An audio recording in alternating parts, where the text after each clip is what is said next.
3 years ago, I learned what betrayal sounds like. It isn't shouting. It isn't even the slam of a door. It's quieter, like a blade being sheathed. My father's words rasped against my ear. "You're dead to us." They didn't just cast me out. They erased me. My name scrubbed from the ledgers, my accounts frozen, my inheritance signed into my brother's hands. And the worst of it? My mother couldn't meet my eyes as they signed the order. I had built empires for them, negotiated deals worth billions. I was the one with the vision. But power was never meant for me. It was meant for the obedient son, the one who smiled, bowed, and waited. I was their weapon, disposable. So I disappeared. Surgery carved a stranger's face into my skin. The world thought I drowned on a yacht off Okinawa. My father paid for the headlines. My brother delivered the eulogy. My mother cried on cue. And Tokyo moved on. But I didn't. The signs of betrayal were there before the fall. The hushed calls behind closed doors. The sudden freezes in conversation when I entered a room. The documents I signed that later vanished. At first, I told myself it was stress, misunderstandings. Then came the proof. A message on my brother's phone. I only saw it because he left it on my desk by mistake. It's done. He won't see it coming.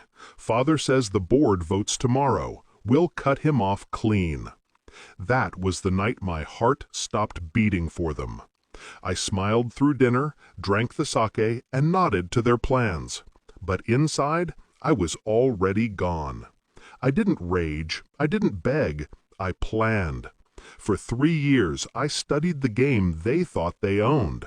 Offshore accounts, shell companies, cryptographic keys hidden in plain sight. My father raised me to be ruthless.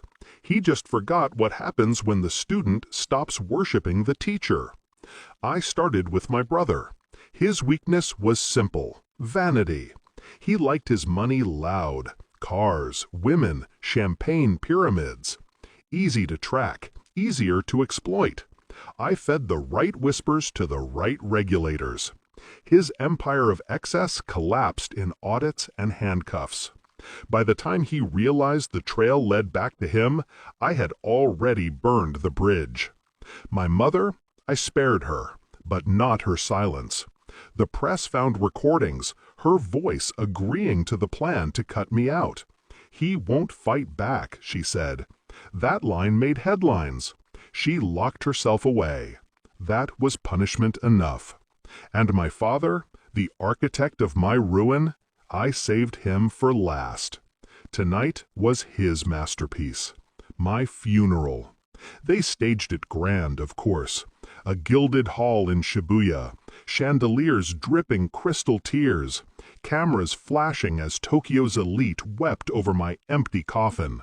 Father in black, a stoic mask of grief. My brother's seat? Vacant. He's still rotting in a cell.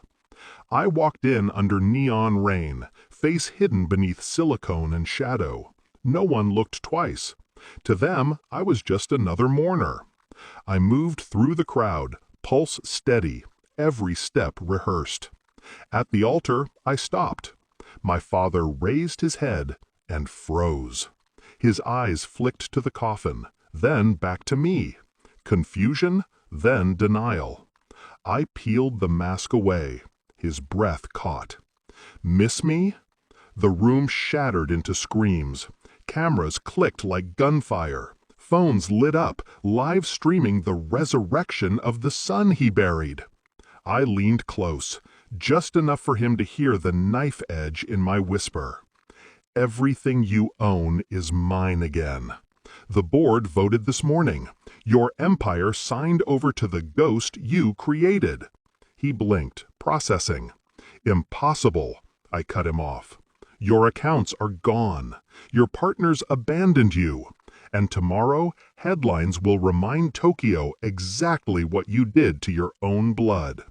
His hand trembled against the coffin. For the first time in my life, I saw fear hollow out his eyes. That was the moment I let go. The revenge wasn't in his ruin, it was in his recognition. In that instant, he knew the truth. I was the son he should have feared, not the one he groomed. I left him there, choking on the funeral incense, cameras closing in like wolves.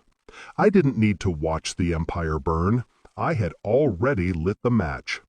Outside, the rain had eased. Tokyo's lights shimmered on the wet streets, reflecting 1,000 faces that weren't mine.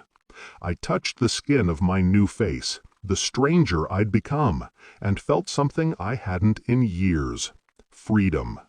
They thought exile killed me, but I was never their prisoner. I was their reckoning.